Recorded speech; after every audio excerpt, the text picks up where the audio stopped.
E aí galera, como é que vocês estão? Tudo bem? Bom, vou dar continuidade à nossa revisão de processo penal. A primeira eu já subi para o nosso canal no YouTube. Você vai digitar lá no YouTube José Carlos Cardoso Ribeiro, vai se inscrever no canal. Então, se você perdeu a primeira revisão, vai estar lá no canal. Então, a primeira revisão eu falei, eu parei nas características do inquérito policial. Vou dar continuidade a partir das formas de instauração do inquérito policial.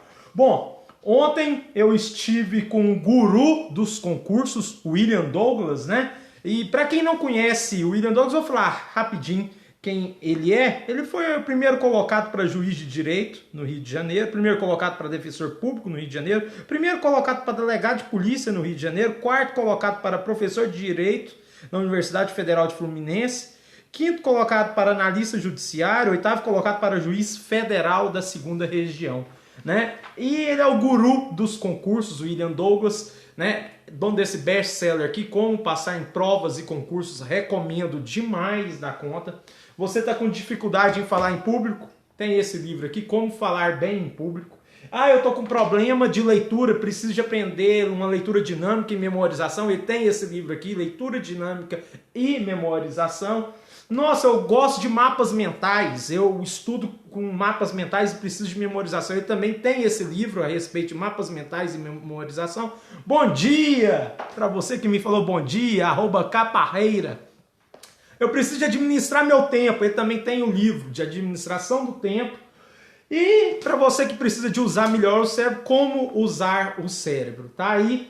É o William Douglas, o guru dos concursos. Eu falei que rapidinho ele recomendou o nosso livro, Manual de Processo Penal para Carreiras Policiais, né? E a revisão de processo penal que eu estou fazendo é justamente seguindo o roteiro do meu livro. Eu sou o José Carlos Cardoso, autor deste livro, e vamos dar continuidade. Ontem também eu fiquei muito feliz porque o Custódio Júnior, um abraço para você. Custódio Júnior passou no último concurso de delegado de Pernambuco, né? E o maior pagamento que eu recebo é isso, né? É o reconhecimento, assim, pelo menos de ter colaborado com uma pequena parte na aprovação de alguém concurso de delegado. Então, se eu pude, de uma certa forma, ajudar alguém a conseguir êxito num concurso difícil de delegado, que foi, né, pela banca CESP também, né, pela banca CESP, que é a mesma banca que vai realizar o concurso semana que vem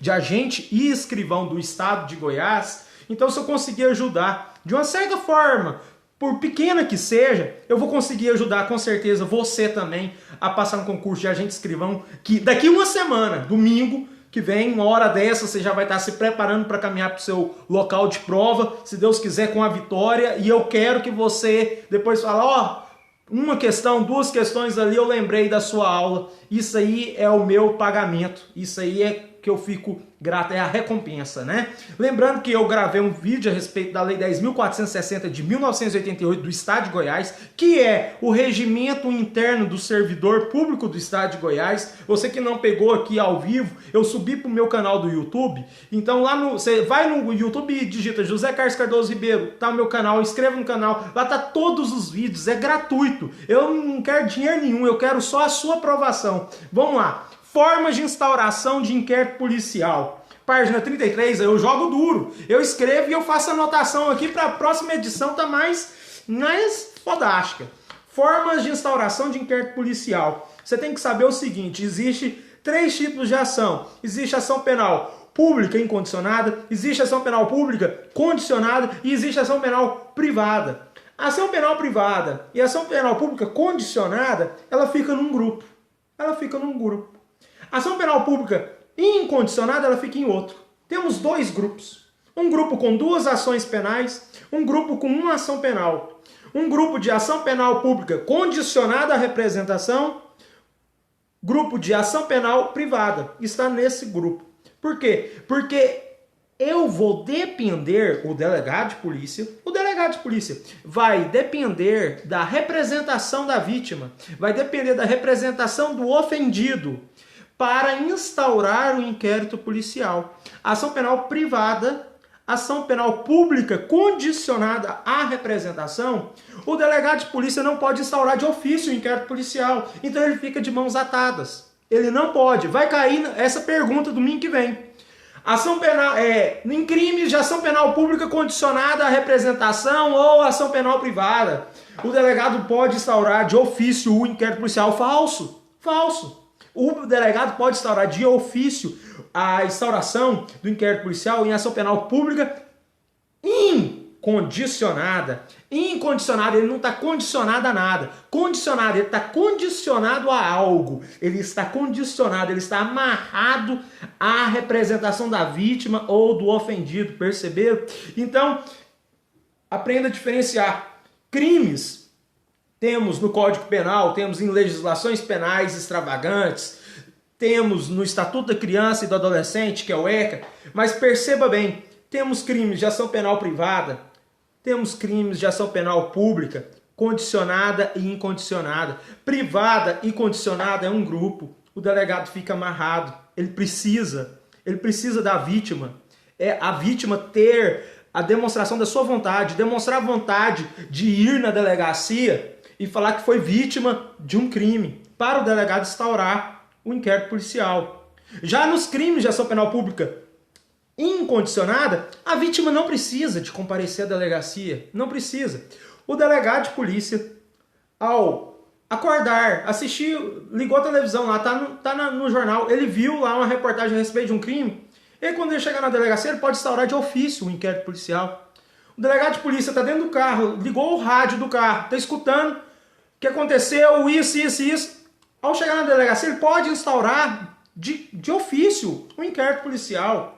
O delegado está na delegacia, recebeu uma ligação anônima. Aí é a pegadinha do CESP. O nome disso é denúncia apócrifa. Denúncia apócrifa. O que é denúncia apócrifa? Apócrifa vem lá da Bíblia, dos apócrifos, dos livros apócrifos, que de certa forma, traduzindo para o mundo jurídico, apócrifa significa denúncia anônima. Digamos que fosse sem valor, com menos valor, porque você pode dar um trote, fazendo uma denúncia anônima. E nem por isso o delegado vai instaurar o inquérito policial. É claro que toda denúncia anônima, entre aspas, denúncia, porque é o nome certo, não é denúncia, porque denúncia é o nome de uma petição inicial que o promotor de justiça faz. O nome técnico correto, e você tem que ser técnico, porque você está fazendo concurso técnico e você vai ser técnico em polícia judiciária. Então, o nome certo não é denúncia anônima, vamos melhorar o vocabulário jurídico. O nome é notícia anônima. Notícia anônima. Notícia de crime anônima. Notícia apócrifa. Notícia apócrifa, vulgo, denúncia anônima. Na hora da prova pense isso. Notícia apócrifa, denúncia anônima. Mas não é denúncia porque eu estou falando que a forma técnica, o rigor da tecnicidade, denúncia é o nome de uma petição inicial. Mas isso depois a gente fala. Então, o delegado, a delegacia recebeu lá uma ligação anônima falando de um crime. Ele não vai já de cara instaurar um inquérito policial porque é muito temeroso. Imagina toda ligação anônima, trote ou não trote, o delegado já iniciar um inquérito policial. Bom, ele vai averiguar a veracidade daquelas informações. Então ele vai averiguar. Ele averiguando a veracidade daquelas informações e vendo que tem um respaldo, vendo que realmente não foi um trote, sim, a vulga denúncia anônima pode instaurar inquérito policial. Ela obrigatoriamente instaura inquérito policial? Olha o pega. Estou mudando o jogo de palavras. É o jogo de palavras que vai estar na prova. Obrigatoriamente instaura inquérito policial? Obrigatoriamente não. Obrigatoriamente, a ligação anônima noticiando um crime, ela não instaura um inquérito policial. Estão percebendo? Mas ela pode instaurar um inquérito policial? Sim, ela pode instaurar um inquérito policial, desde que o delegado tenha tomado algumas precauções. Desde que o delegado tenha tomado algumas precauções, tenha averiguado a veracidade daquelas informações. Perceberam? Então é isso que que você tem que prestar atenção. Então estamos falando das formas de instauração do inquérito policial. Galera, bomba nos coraçõezinhos aí, compartilha aí com seus seguidores, compartilha aí com a galera do Twitter, vamos ajudar aí. Formas de instauração do inquérito policial, aprendemos já, iniciamos. E você que perdeu o início do vídeo, tá lá no meu canal do YouTube, José Carlos Cardoso Ribeiro. Vai no YouTube, joga lá, eu subo tudo lá pro YouTube. Lá tem mais de 45 vídeos de direito penal, processo penal, legislação penal especial, legislação específica do regimento interno do servidor público do estado de Goiás, tá bom? Vamos lá. Ação penal pública incondicionada. O delegado instaura de ofício, ele não precisa, não depende de ninguém para instaurar o inquérito policial. Ação penal pública condicionada à representação. Ou ação penal privada, ele fica de mãos atadas, ele não pode instaurar inquérito policial até que a vítima ou o seu representante legal compareça à delegacia, entendeu? Ele vai ficar amarrado à vontade da vítima. Vamos prosseguir. Agora eu vou falar a respeito da ação penal pública incondicionada, que é aquela que o delegado está livre. As formas de instauração, de ofício. De ofício é o que eu falei. Ele acordou, ligou a televisão, viu no jornal, viu na rádio, passou o carro, ele mesmo presenciou um crime acontecendo, pá, de ofício, ele instaura um inquérito policial. Segunda possibilidade, e agora, só para frisar, estou falando de ações penais públicas incondicionadas, tá? Requisição do juiz. O juiz, requisitou que o delegado instaurasse o inquérito policial. Beleza. Ação penal pública incondicionada pode. O Ministério Público, promotor de justiça, tá lá e descobriu, da mesma forma que o delegado, assim, andando, ou alguém falou com ele. Aí um promotor de justiça faz uma requisição para o juiz manda lá pro delegado. O delegado instaura também o inquérito policial. Então são formas de instauração do inquérito policial. Como eu falei, a requerimento da vítima. A vítima foi lá na delegacia e pediu, falou o crime que aconteceu. O delegado vai instaura o inquérito policial, mesmo ação penal pública incondicionada. Só que ele não ficou sabendo. O delegado ficou sabendo, foi da própria boca da vítima. Foi lá e instaurou o inquérito policial. Auto de prisão em flagrante.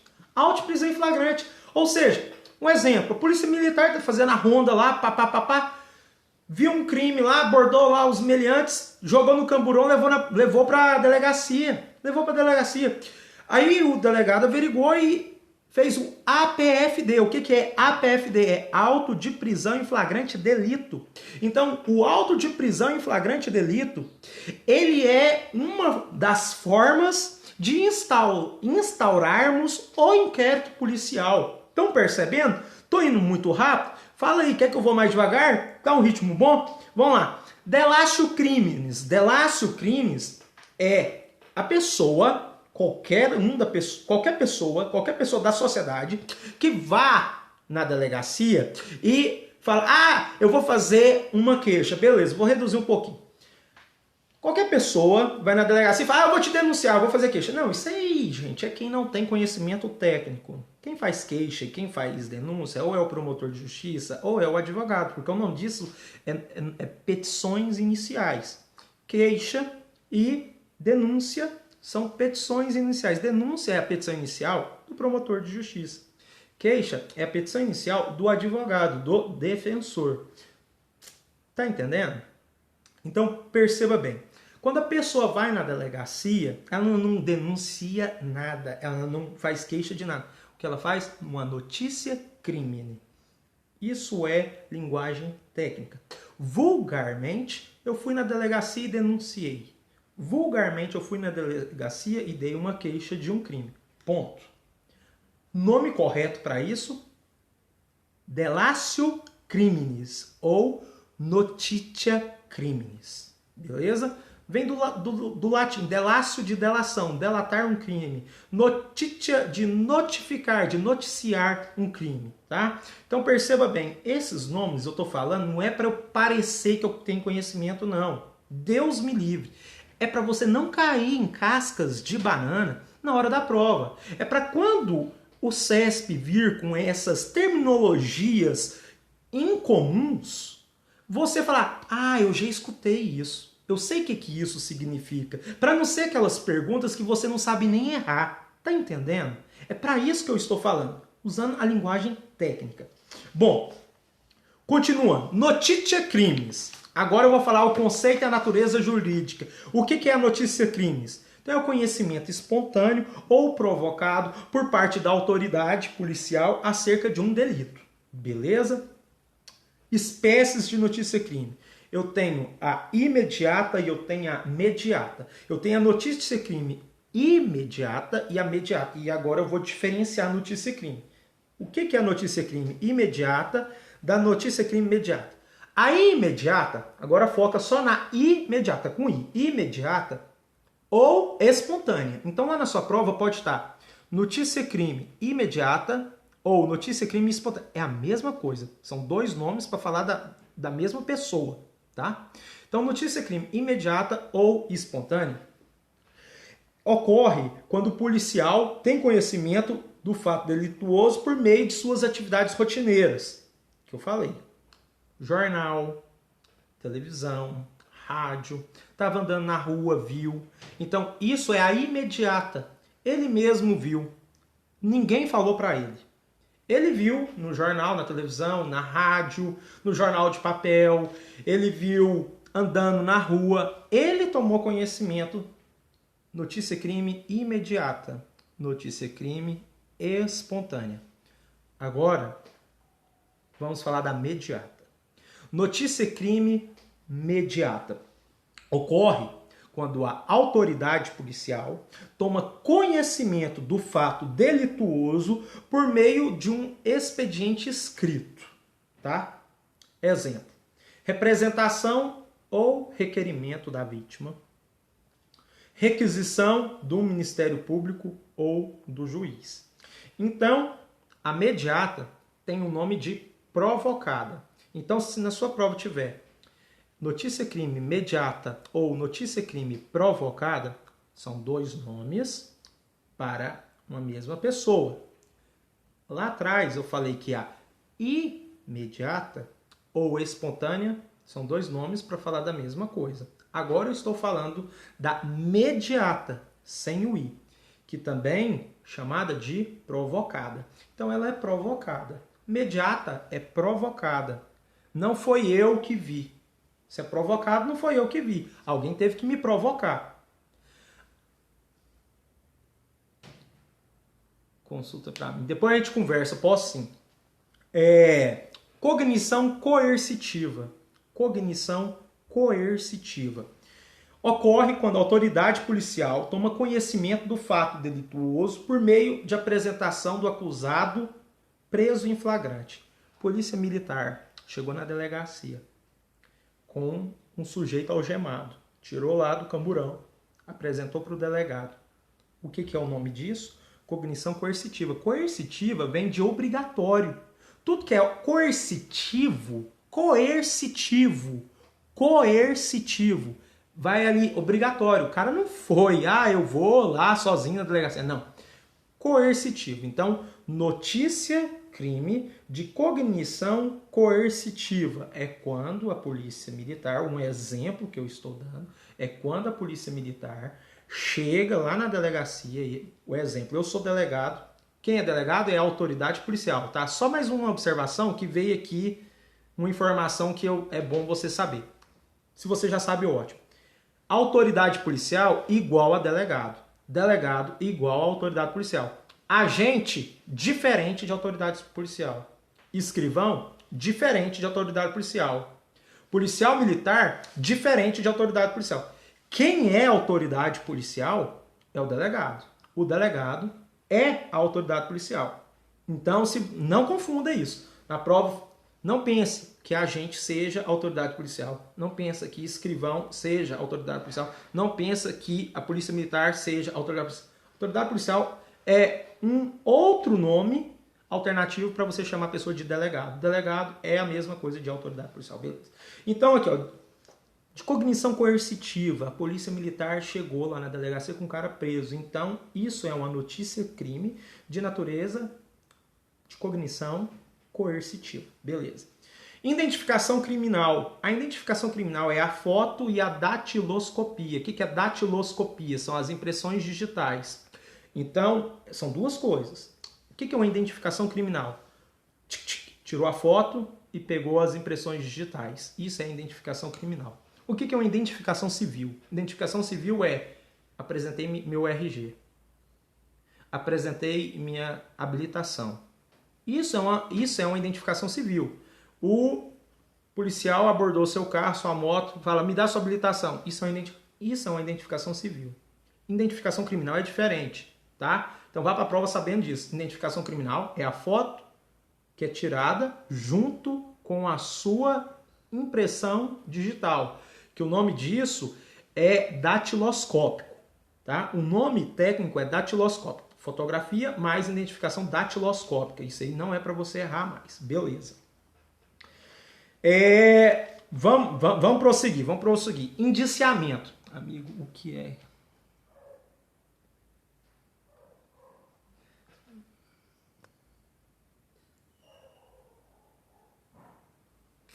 Ganhou um bloqueio. O Palhacito ganhou um bloqueio do Zezão. Então vamos lá. Indiciamento. O que é um indiciamento? O indiciamento, quem faz é o delegado de polícia. Eu já vi o CESP afirmar. Era certo e errado. Eu sei que domingo não vai ser certo e errado. Eu sei que vai ser ABCDE. Eu também sei que a cada 4 alternativas que você errar, vai anular uma certa. Também sei disso. Eu li o edital. Mas eu vi algumas questões do CESP fazer a seguinte afirmação. A autoridade policial, como o Ministério Público, podem indiciar. Errado. Promotor não indicia. Juiz não indicia. Quem é que exclusivamente, unicamente indicia? Delegado de polícia. Autoridade policial. Ninguém indicia. Só o delegado. Só a autoridade policial é que indicia. Então, eu tô falando isso porque isso eu já vi cair. Eu não tô viajando aqui, não. O indiciamento é ato privativo do delegado de polícia. Ato privativo do delegado de polícia. Tiver essa alternativa lá, marque ela como certa, tá? E já passa para a próxima. Então, o indiciamento é ato privativo do delegado de polícia. Conceito de indiciamento. O que é um indiciamento? Indiciar é atribuir à autoridade uma infração penal a determinada pessoa. Não. Escrivão, não. Boa. Eu vi uma questão também, agora eu não sei se é CESP. Não sei se é CESP. Quando eu falo que é CESP é porque eu realmente... Eu vi uma questão que falava da seguinte forma. Na ausência na comarca tal, da cidade tal, distrito policial tal, o delegado não se encontrava mais o escrivão com notário conhecimento jurídico, com larga experiência profissional, com mais de 25 anos de atuação. Na ausência do delegado, ele assinou. Não tem validade nenhuma. O escrivão não pode assinar para o delegado. Ele não pode assinar para o delegado. Ninguém pode assinar para ninguém. Ok? Ninguém pode assinar. Nem na falta. Não, nem na falta. É obrigatório estar de plantão. É obrigatório ter agente. Eu sei que a realidade é diferente. Mas é obrigatório na lei. E o concurso é de acordo com a realidade? Não. O concurso é de acordo com a jurisprudência, de acordo com a doutrina, de acordo com a lei, que é um mundo fantástico e perfeito de Bob. Tá? Não. Ele tem autoridade ele pode cometer crime de abuso de autoridade. O escrivão pode cometer crime de abuso de autoridade, assim como o agente pode cometer crime de abuso de autoridade, assim como qualquer servidor público. Eu esqueci o artigo, está na Constituição Federal, que define quem comete os crimes de abuso de autoridade. Ele pode cometer crime de abuso de autoridade? Pode cometer crime de tortura. Tortura é um crime comum, não é um crime próprio, tá? Não é crime próprio, tortura é um crime comum, mas isso depois a gente fala.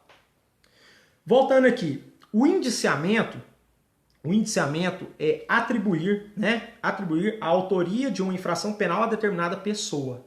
Primeiro você indicia? Não. Primeiro você investiga. Qualquer pessoa pode ser investigada. Qualquer pessoa pode ser investigada. Você mesmo que está me assistindo, pode ser que você já foi investigado, você nunca vai saber. Você nunca vai saber. Que pode ser que na investigação lá, viu que não deu em nada, o juiz depois, lá na frente, mandou arquivar, não deu nada, você nunca ficou sabendo. Nunca ficou sabendo. Você está entendendo? Agora o indiciamento não. Você fica sabendo. Quando você é indiciado, é porque já houve uma investigação, já houve colheita de provas, tem indícios suficientes de autoria e materialidade do crime, aí o delegado foi e te indicia. O delegado não te indicia, pá, da cabeça dele, eu indicio, não. Não, para indiciar, você tem que ter uma responsabilidade. Porque isso pode sujar a ficha do cidadão lá na frente. Você entendeu? E lá na frente, depois, se o juiz falar que o cara que ali foi indiciado pelo delegado, ele tem o direito, depois de entrar com habeas corpus, para fazer o processo de desindiciamento, para limpar o nome dele. Tá entendendo? Então, o indiciamento pressupõe mínima autoria e mínima materialidade de um cometimento de um crime. Tá? Então, é a atribuição de um crime. Então, eu já tenho indícios suficientes, de autoria de um crime. Eu não indicio quem eu não tenho esses indícios suficientes de autoria. Bola pra frente. Como eu falei aqui, é ato privativo do delegado de polícia. O desindiciamento se dá através do habeas corpus. Pode sim. Pode. Isso aí é direito civil, mas pode sim. O colega perguntou se pode entrar com um processo de danos morais ou materiais, se tiver. Sim, pode. Se na esfera civil, depois pode. Tá? Então, existe dois tipos de indiciamento, o direto e o indireto. O indiciamento direto é quando está na presença do indiciado. O investigado foi lá para a delegacia, para o delegado ouvir ele, escutar ele, a versão da história dele, né? Porque o delegado já ouviu a testemunha, o delegado já ouviu a vítima, aí o delegado chama o cidadão que está sendo investigado para ele ouvir a versão dele, né? Aí pode ser que nesse momento o delegado indicia. Esse é o indiciamento direto, quando está na presença do cidadão. Indiciamento indireto é o que ocorre com mais frequência. Indiciamento indireto é quando o cara não está presente. Ele fica sabendo que foi indiciado, tá? Mas ele não estava presente no momento do indiciamento. Beleza. Então você já sabe que existe indiciamento direto e o indireto. O direto é na presença, o indireto é na ausência. Perfeito. Prazo para conclusão do inquérito policial. Prazo para conclusão do inquérito policial, você tem que saber dividir. Se o cara está preso, se o cara está solto. Se o cara está preso, o prazo é 1, para conclusão do inquérito policial. Se o cara está solto, o prazo para conclusão é outro. Então é lógico que, se o cara estiver preso, o prazo para conclusão do inquérito policial é menor. Se o cara estiver solto, o prazo para conclusão do inquérito policial é maior. Porque eu estou cerceando a liberdade da pessoa. Você concorda comigo? Então, se o cara está preso, tem que ser mais rápido. Pô, o cara está preso, pode estar preso até injustamente. Se o cara foi inocente, então tem que ser uma coisa mais rápida, a conclusão do inquérito policial. Agora, se o cara está solto, não. Que prejuízo que ele está tendo? Se o cara está solto, tá tranquilo. Eu quero que vocês entendam o seguinte, vai cair lá na sua prova. O prazo para conclusão do inquérito policial do cara preso é de quantos dias? 10 dias. 10 dias se for um crime comum. 10 dias se não for um crime hediondo. 10 dias se não for um crime equiparado a hediondo. Tá? 10 dias se for um crime comum. Estão entendendo? O cara está preso. Prazo para conclusão do inquérito policial, 10 dias. O cara está solto. O cara agora está solto. Prazo para conclusão do inquérito policial é de 30 dias. Viu a diferença? Preso, prazo para conclusão do inquérito policial, 10 dias. Solto, prazo para conclusão do inquérito policial, 30 dias. Mas isso para crimes, entre aspas, simples. Tá? Isso aqui isso aqui é só forma didática, pra você entender. Não é conhecimento científico. Prisão simples. É assim, crime simples. Não existe crime simples. Todo crime é crime. Mas só para você passar no concurso. Crime simples, que não seja hediondo, que não seja equiparado a hediondo, o cara está preso, prazo para conclusão do inquérito policial é de 10 dias. O cara está solto, prazo para conclusão é de 30 dias. Professor, eu já entendi. Agora eu quero saber o prazo, se o crime é hediondo ou se o crime é equiparado a hediondo, se é um crime de tráfico de drogas. Tá.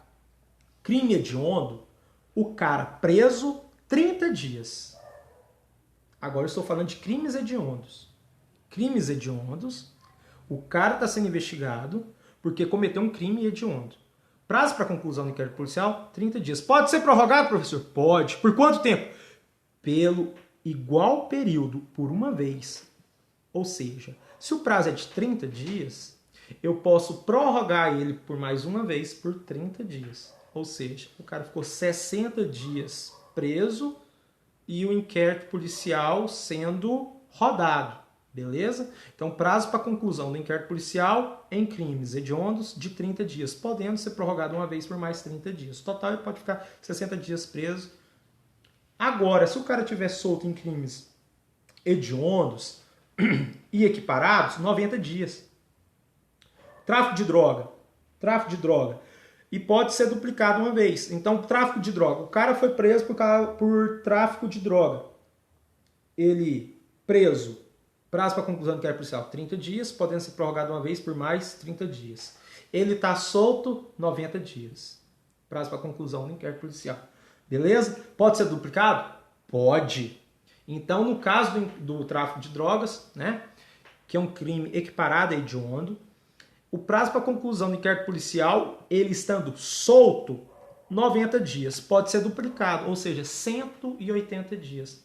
Pode ser duplicado por uma vez. Pode ser prorrogado por uma vez por igual período. Então, ele tem um solto. O delegado tem um prazo de 90 dias para concluir o inquérito policial.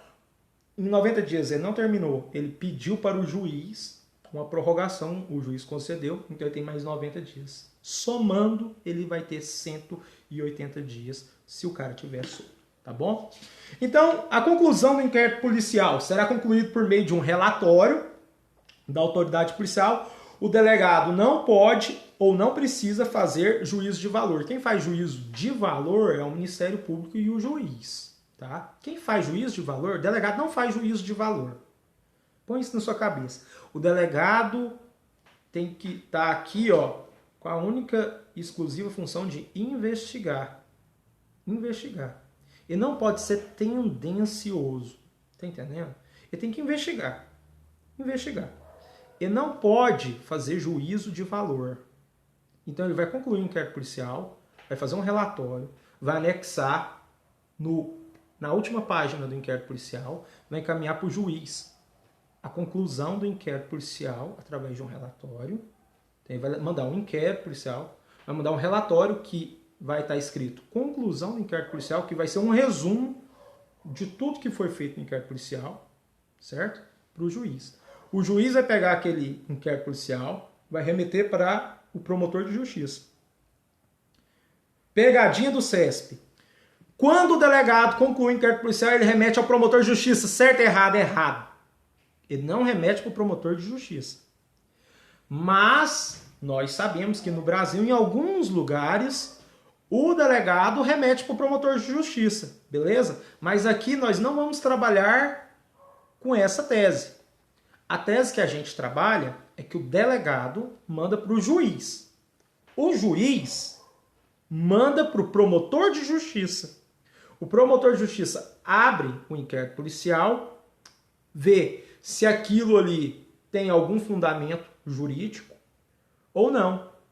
Então, o promotor, analisando o inquérito policial e achando que aquilo é atípico, não é crime, que aquilo não vai dar em nada, ele manda para o juiz um pedido de arquivamento. Porque o CESP vai te perguntar se o delegado de polícia arquiva. O delegado de polícia não arquiva o inquérito policial.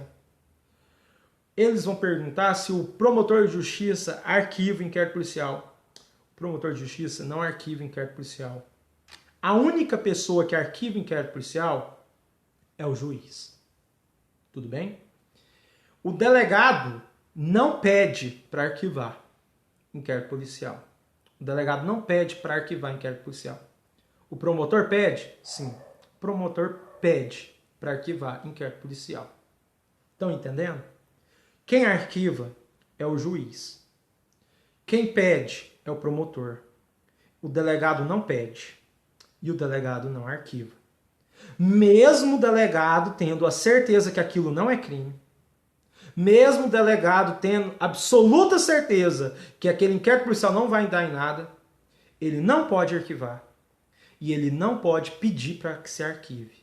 Quem pede o arquivamento é o Ministério Público. Quem arquiva é o juiz. Entenderam? Dá um coraçãozinho aí se entenderam. Então vamos lá. Vamos prosseguir que temos muitas coisas para fazer. Vistas dos autos do inquérito policial ao Ministério Público. O que o Ministério Público agora faz? Eu comecei a falar. Primeiro, oferecimento da denúncia. Então lá atrás, eu falei que denúncia é o nome de uma petição inicial. Então denúncia é o nome da petição inicial que o promotor de justiça faz. Entendeu? Então, o inquérito policial chegou na mão do promotor. O promotor de justiça vai fazer... Ele vai fazer um juízo de valor. O promotor, não o delegado. Promotor de justiça. Mas se o juiz quiser olhar o processo do inquérito e concluir que o processo não será arquivado. Não, peraí, você tem que separar. Inquérito é uma coisa e processo é outra coisa. Sim, é o que eu tô chegando aí. Inquérito é uma coisa e processo é outra coisa. Inquérito, enquanto existe inquérito, não existe processo. Enquanto existir processo, o inquérito já acabou. Então o inquérito, ele existe antes de existir o processo. E o processo existe depois do inquérito. Beleza? O processo penal, para existir, ele não depende. Frise a negativa das minhas palavras.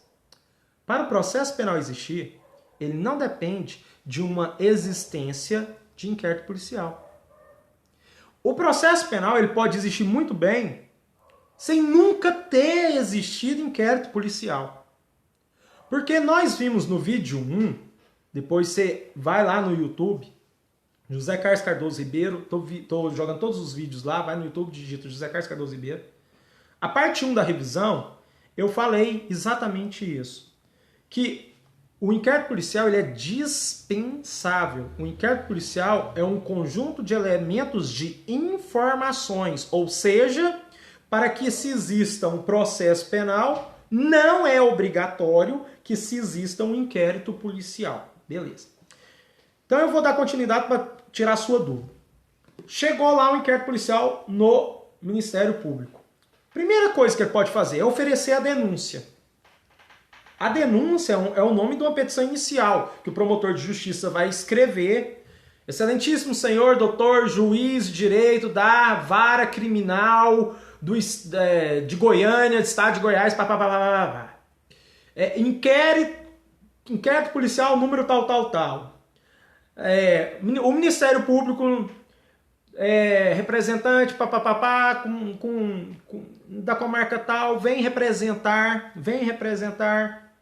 esta denúncia contra fulano de tal, das qualificadoras, fala dos fatos, do direito, do pedido. Ele vai fazer uma petição inicial e vai mandar para o juiz essa denúncia. Isso é se ele analisou o inquérito policial e falou que aquilo ali realmente é um crime, que aquilo ali realmente vai ter um futuro. Tá? A segunda coisa que o promotor de justiça pode fazer é ter dúvida. Todo mundo pode ter dúvida. Então chegou o inquérito policial lá na mão do promotor de justiça. O promotor de justiça, não tá um inquérito redondinho. Eu não gostei desse inquérito. Ele pode requisitar para o juiz e não requisita para o delegado. O promotor não vai requisitar direto para o delegado, ele vai requisitar para o juiz. Então pensa o seguinte, o juiz é sempre um intermediário. Então ele vai requisitar novas diligências. Tá entendendo? Então o promotor de justiça vai falar assim, eu acho que ainda precisa de ser feito isso, eu acho que esse inquérito policial aqui está incompleto. Então o promotor de justiça pode achar que o inquérito policial está incompleto para ele oferecer uma denúncia. Então, primeira hipótese, ele achou que o inquérito policial está completo, vai e oferece a denúncia. Segunda hipótese, ele achou que o inquérito policial está incompleto, aí ele vai requisitar novas diligências para o delegado fazer, para que depois que seja feitas essas novas diligências e cheguem no promotor de justiça, aquelas dúvidas que ele tinha sejam sanadas. Aí o promotor pode oferecer a denúncia ou entender que não, que realmente não vai oferecer denúncia, ele vai pedir o arquivamento daquele inquérito policial e não vai para frente. Então eu vou ler aqui o nosso lindão Manual de Processo Penal para Carreiras Policiais, que eu sou o autor, página 43. Então, ele pode requisitar diligências imprescindíveis ao oferecimento da denúncia, que foi o que eu expliquei. Deve ser requisitada diretamente à autoridade policial. Ele pode pedir direto à autoridade policial? Pode pedir direto à autoridade policial. Eu falei que ele não podia pedir direto à autoridade policial, tinha que passar pelo juiz. Por quê? Porque existe uma polêmica a respeito disso. Como eu falei anteriormente, o delegado não pode mandar direto para o promotor de justiça. Apesar de, na prática, em alguns estados, isso poder acontecer. Mas na sua prova você vai falar que o delegado não manda direto para o promotor, ele manda para o juiz manda para o promotor. Agora, o caminho inverso, o promotor pode, sim, requisitar novas diligências direto para a autoridade policial. Estão percebendo, né? Estão percebendo. Então, isso são minúciazinhas que a banca pega você. Eu não quero que a banca pegue você. Então, vamos lá. Deve ser requisitar diretamente à autoridade policial, salvo se necessária intervenção do Poder Judiciário. Viu esse salvo? Salvo se necessária intervenção do Poder Judiciário. Porque existem medidas como, um exemplo, de interceptação telefônica. O promotor de justiça não tem poder de mandar ser feita uma interceptação telefônica. Vou dar outro exemplo. Provas não repetíveis e provas cautelares. O que é isso? Provas não repetíveis, provas cautelares. A única testemunha de um crime, um exemplo que eu vou dar. A única testemunha de um crime, ela está no hospital internada e está em leito de morte. Já está desacreditada pelos médicos. Está desacreditada. E é questão de dias para ela morrer. Então, é impossível esperar iniciar um processo para o juiz chamar e ouvir essa testemunha. Então o nome disso é prova não repetível. Prova não repetível. Ela não tem como se repetir. Eu não tenho como pegar o testemunho dessa pessoa em inquérito policial e depois pegar de novo em fase processual, porque ela pode ter morrido. Entendeu? Eu delegado, posso chegar lá no hospital, ouvir, gravar ali o que a testemunha tem para falar, e quando eu virar as costas, que a testemunha morrer. Então o nome disso é prova não repetível. É impossível. Como que você vai ressuscitar a pessoa para ir lá para o juiz? Então, esse tipo de prova, provas cautelares, provas não repetíveis, interceptação telefônica, essas aqui dependem da autorização judicial. Dependem da autorização judicial. Certo? Certo, né? Tô conversando sozinho aqui. Certo. Beleza.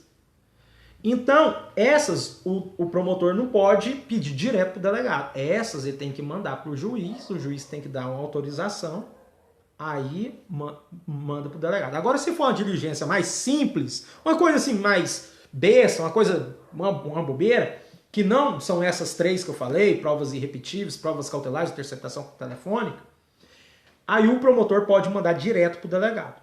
Beleza? Então vamos lá. Promoção de arquivamento, que o colega estava com a dúvida. Promoção do arquivamento. O promotor de justiça, ele pode entender já de cara que aquele inquérito policial não vai dar em nada e ele quer promover o arquivamento. E ele mandou para o juiz. O juiz pode concordar e também pode discordar. O professor Jackson Santos, seja bem-vindo. O juiz pode concordar em querer arquivar, como o juiz pode discordar de arquivar. Mais para frente vamos ver o que o juiz vai fazer. Então, beleza. O promotor pode promover o arquivamento. Então, é a terceira hipótese que o promotor de justiça pode fazer quando ele recebe o inquérito policial. Quarta hipótese. Alegação de incompetência do órgão jurisdicional. Um abraço, chefe. Alegação de incompetência do órgão jurisdicional. Ou seja, o promotor de justiça, ele pode falar o seguinte, delegado, juiz, isso aqui é de alçada da Justiça Federal, um exemplo. Isso aqui é alçada da Justiça Federal. Ou, isso aqui não é um exemplo. Vamos fazer de conta que é Goiânia. Isso aqui não é da competência da Justiça de Goiânia. Isso aqui é competência da Justiça de Goiânia. São exemplos de alegação de incompetência do órgão jurisdicional. Então, o promotor de justiça, ao analisar o inquérito policial, ele pode oferecer a denúncia, pode requisitar novas diligências, pode promover o arquivamento e pode alegar a incompetência do órgão jurisdicional. Perceberam? Isso é alegação de incompetência do órgão jurisdicional. Quinta hipótese que o promotor de justiça pode fazer: suscitar conflito de competências ou atribuições. Conflito de competência quando dois órgãos se acham competentes para julgar aquele mesmo caso. Isso quase não acontece. Isso acontece mais quando tem repercussão midiática, que o juiz daqui, ou o promotor daqui que quer o caso. Geralmente ninguém quer trabalhar, não. Geralmente eu quero empurrar isso aqui para outro. Agora, quando tem uma coisa que tem mídia, que tem Revista Veja, que tem Rede Globo, aí todo promotor de justiça quer trabalhar, quer ser o dono daquela ação, né? Mas, beleza. Conflito de competência. Conflito de atribuição. Conflito de competência é órgão do judiciário com o judiciário. É um órgão do judiciário falando que é competente com outro órgão do judiciário. Conflito de atribuição é quando é um órgão do Ministério Público com outro órgão do Ministério Público. Jurisdição é judiciário, juiz com juiz. Atribuição, Ministério Público com Ministério Público. Conflito de jurisdição, juiz com juiz. Conflito de atribuição, promotor com promotor. Entendeu? Beleza. Então, vistas dos autos do inquérito policial ao Ministério Público, eu acabei de falar com você, né? O último que falamos foi o conflito de competência e atribuição e arquivamento do inquérito policial. Promove-se o arquivamento do inquérito policial a partir da decisão judicial. Como eu falei, quem arquiva é o juiz, não é o promotor, não é o delegado de polícia. É o juiz, é uma decisão judicial, o arquivamento do inquérito policial. Beleza. Vamos para frente, que eu quero falar a respeito do que o promotor, o caminho do inquérito policial. Então, o inquérito policial ele vai para o juiz. O juiz remete para o Ministério Público. O Ministério Público ele vai ter aquelas alternativas. Oferece a denúncia, começa o processo. Requer novas diligências, ele vai pedir o que ele acha que falta. Requer o arquivamento, entendeu? Ele já pode de cara oferecer a denúncia, ou ele pode de cara requisitar novas diligências, ou ele pode de cara requerer o arquivamento. Beleza. Quando ele requer o arquivamento, o que o juiz pode fazer? O juiz pode concordar ou pode discordar. Se o juiz concordar com o pedido de arquivamento, ele vai e arquiva.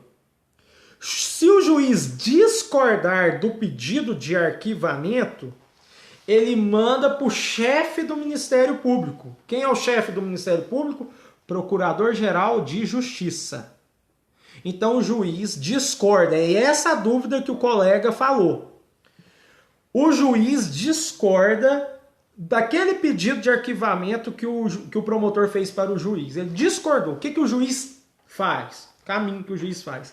Ele vai remeter para o chefe hierárquico do Ministério Público. Quem é o chefe hierárquico do Ministério Público? Procurador-Geral de Justiça. Bom, o que o chefe do Ministério Público, o que o Procurador-Geral de Justiça pode fazer? Ele mesmo pode oferecer a denúncia, o próprio chefe do Ministério Público pode oferecer a denúncia, ou, uma segunda hipótese, ele pode designar outro membro do Ministério Público para oferecer a denúncia, certo? Então, caminhando, né? Terceira hipótese que o chefe do Ministério Público pode fazer, ele insiste no pedido de arquivamento, ele fala, não, o promotor tem razão, juiz, isso aí é pedido de arquivamento. Ele pode insistir no pedido de arquivamento. E o chefe do Ministério Público pode fazer uma quarta coisa, que é requisitar novas diligências. Então é isso, o juiz concordou com o pedido de arquivamento, arquiva. O juiz discordou do pedido de arquivamento, ele vai remeter isso para o chefe do Ministério Público. Quem é o chefe do Ministério Público? Procurador-Geral de Justiça. O Procurador-Geral de Justiça, ele pode fazer 4 coisas. Ele mesmo pode oferecer a denúncia, ele pode designar outro membro do Ministério Público para oferecer denúncia, ele pode insistir no pedido de arquivamento e ele pode requisitar novas diligências. Pegaram, galera?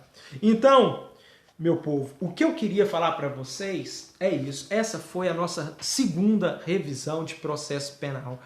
Terminamos aqui inquérito policial. Nós já falamos dos sistemas processuais penais no primeiro vídeo, fontes do processo penal e começamos inquérito policial na primeira parte da revisão. Essa primeira parte, esse primeiro vídeo, eu subi ele para o meu canal do YouTube. Qual é o nome do canal? Você vai entrar no site do YouTube, vai colocar lá no busca José Carlos Cardoso Ribeiro, vai aparecer o canal. Você vai se inscrever no canal.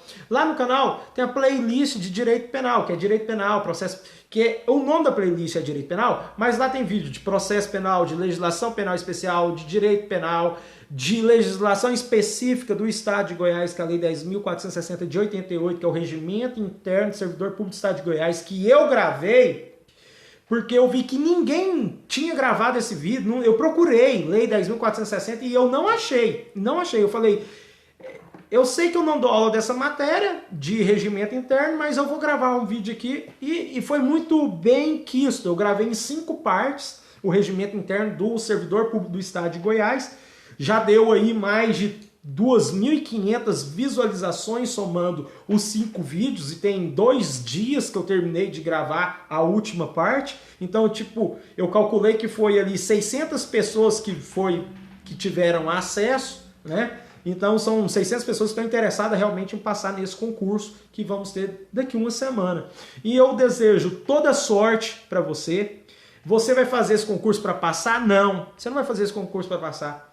Você vai fazer esse concurso sabendo que todo ano tem concurso. E todo ano tem mais de 2 concursos. Olha que beleza, é melhor que carnaval, porque carnaval é só uma vez no ano. Todo ano tem carnaval, mas é só uma vez no ano. Concurso tem todo ano e tem muitos. Tem muitos concursos. Então, você vai sem essa responsabilidade de passar. Você é capaz. Então você vai chegar, eu sou capaz, eu sou merecedor dessa vaga. Eu consigo. E se eu não conseguir, tem outra. Então não adianta ficar nervoso, nervosismo não vai te ajudar, não vai resolver nada. Eu essa semana, nessa última semana antes do concurso, eu vou gravar um vídeo de interceptação telefônica, tá? Eu vou gravar esse vídeo de interceptação telefônica porque na segunda-feira, um dia depois do concurso, eu vou estar abrindo a semana jurídica da Uni Evangélica, unidade de séries, junto com o mestre Ailton Zuck, que é um excelente professor também de direito penal, que é delegado lá em Brasília. Ele vai falar a respeito de inquérito policial, eu vou falar a respeito de interceptação telefônica. Então, você que morar próximo da região ali do Vale de São Patrício, de Séries, aparece lá segunda-feira do dia 17, vamos ter o início da jornada jurídica, da semana jurídica. Eu vou ser o primeiro palestrante, vou falar de interceptação telefônica, aí o Tom Zuck vai vir falar de inquérito policial. Então, ó, boa sorte para vocês. Talvez amanhã, segunda-feira ou terça-feira, eu já grave o vídeo a respeito de interceptação telefônica, mas sucesso, tá bom, galera? Um abraço, tem muitos vídeos de muitas leis, tem organizações criminosas, crimes hediondos, suspensão condicional do processo, da pena, tudo no meu canal do YouTube. Então você vai lá, José Carlos Cardoso Ribeiro.